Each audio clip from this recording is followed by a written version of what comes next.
10 vegetables you must plant in June before it's too late in this video.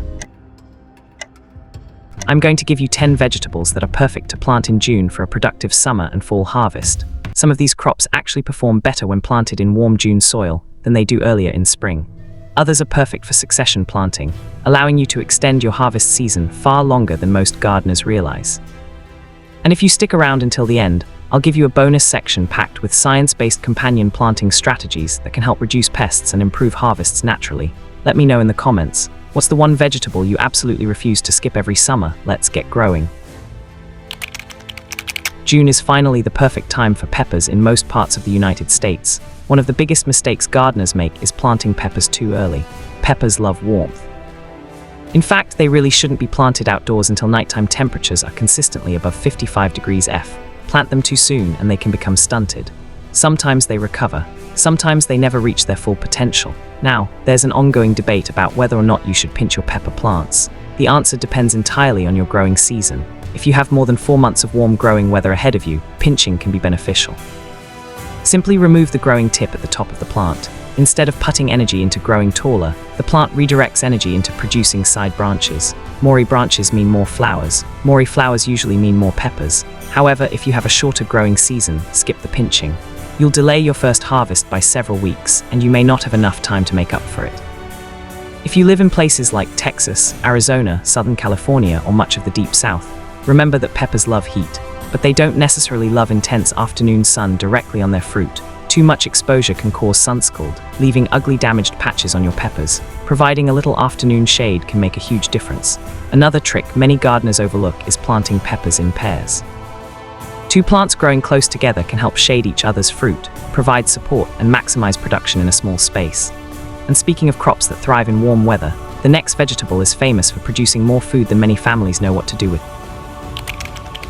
Few vegetables scream summer quite like cucumbers. But here's something many gardeners learn the hard way. Cucumber plants often start strong, produce heavily, and then suddenly decline. Leaves become yellow, production slows. Disease pressure increases. Many gardeners assume the season is over. It isn't. June is actually the perfect time to plant a second round of cucumbers. This technique, known as succession planting, ensures a fresh wave of productive vines just as the first crop begins to slow down. Cucumbers also make excellent companions for tomatoes. Their large leaves help shade the soil, reducing moisture loss and suppressing weeds. Instead of leaving bare ground beneath your tomatoes, you can turn that space into a productive cucumber patch. But while cucumbers spread across the soil, our next crop creates one of the most powerful natural partnerships in the entire garden. Basil may be an herb, but for many gardeners, it's just as important as any vegetable. Most people grow basil because it tastes incredible. Experienced gardeners grow basil because it protects tomatoes. Tomato hornworms begin life as eggs laid by a moth that locates tomato plants largely through scent. Basil's strong fragrance can help confuse that process. Planting basil around tomatoes creates a powerful aromatic barrier. Many gardeners report dramatically fewer hornworm problems when basil grows nearby. Whether it's the science, the scent, or a combination of both, basil and tomatoes have become one of gardening's most famous partnerships. And June is the perfect time to start basil because warm temperatures cause it to explode with growth.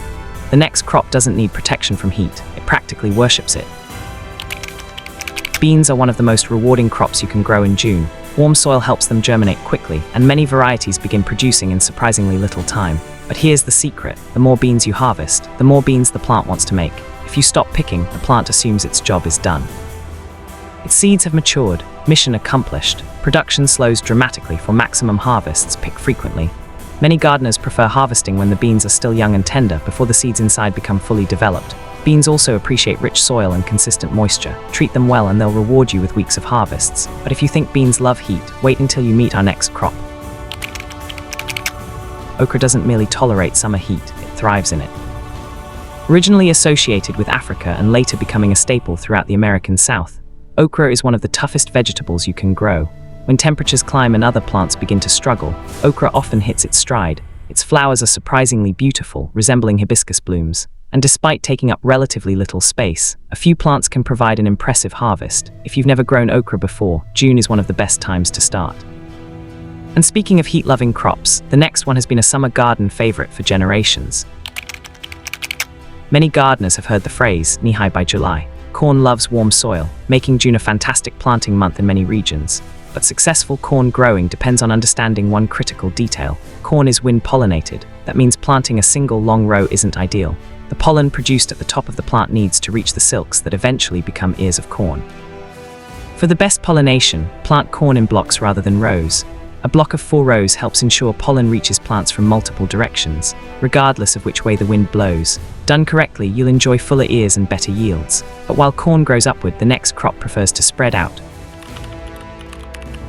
Pumpkins need space, lots of it. June provides warm soil and long daylight hours that help vines establish quickly. Whether you're growing pumpkins for pies, decorations, or giant competitions, this is one crop that rewards preparation. Rich soil, consistent watering, and plenty of room are essential. Many gardeners use unused corners of the yard, empty garden beds, or fence lines to accommodate sprawling vines. And if pumpkins are impressive, their close relatives can be even more productive. Melons love heat. In fact, many gardeners struggle with melons simply because they start them too early. Warm June weather allows melons to establish rapidly and begin vigorous growth. The key is rich soil, consistent moisture, and patience, because once those vines start running, they're preparing for one of summer's sweetest rewards. Whether it's cantaloupe, honeydew, or watermelon, June is prime planting time across much of the country, but another member of this family deserves its own place on the list. Summer squash is famous for its productivity, sometimes almost too productive. The challenge is that many squash plants begin to slow down after several months. That's why June is an excellent time for succession planting. As soon as your first plants begin producing, consider starting another round. By the time the original plants decline, the new ones will be ready to take over. This simple strategy can dramatically extend your harvest season. And if you want vegetables that last far beyond summer, a final crop is the answer. Despite the name, winter squash is grown during summer. The difference lies in storage. Unlike zucchini and yellow squash, winter squash develops a hard protective rind. The thick skin allows varieties like butternut, acorn, and spaghetti squash to be stored for months after harvest. June planting gives these long-season crops plenty of time to mature before autumn. And if you're short on space, many varieties can be grown vertically on trellises or sturdy supports. That means more harvests without sacrificing valuable garden space. If you're enjoying this video and finding it useful, subscribe and like the video. It helps us continue creating science-based gardening content that helps gardeners grow more food with less frustration. Now, let's move on to the bonus section. Companion planting is one of the most misunderstood topics in gardening. Many traditional recommendations were passed down for generations without scientific testing, but some companion planting strategies actually have strong biological reasons behind them. For tomatoes, basil remains one of the most popular companions because of its strong scent and potential role in confusing pests. For squash crops, many gardeners use trap crops such as blue Hubbard squash to attract squash pests away from their main harvest. For peppers, attracting beneficial insects can help control leaf miners and other common pests. Flowers from dill, fennel, and carrots attract tiny parasitic wasps that target pest larvae naturally.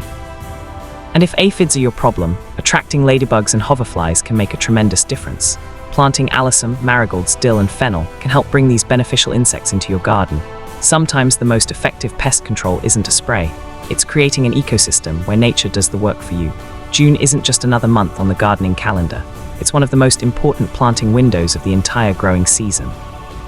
Whether you're planting peppers, cucumbers, beans, corn, pumpkins, melons, squash, or okra, the decisions you make right now can determine the harvests you'll enjoy later. If you found this video helpful, give it a thumbs up, subscribe for more gardening content, and share it with someone who's planning their summer garden. And in the next video, we'll uncover even more science-based gardening strategies that can help you grow bigger harvests with less effort. Until next time, happy gardening.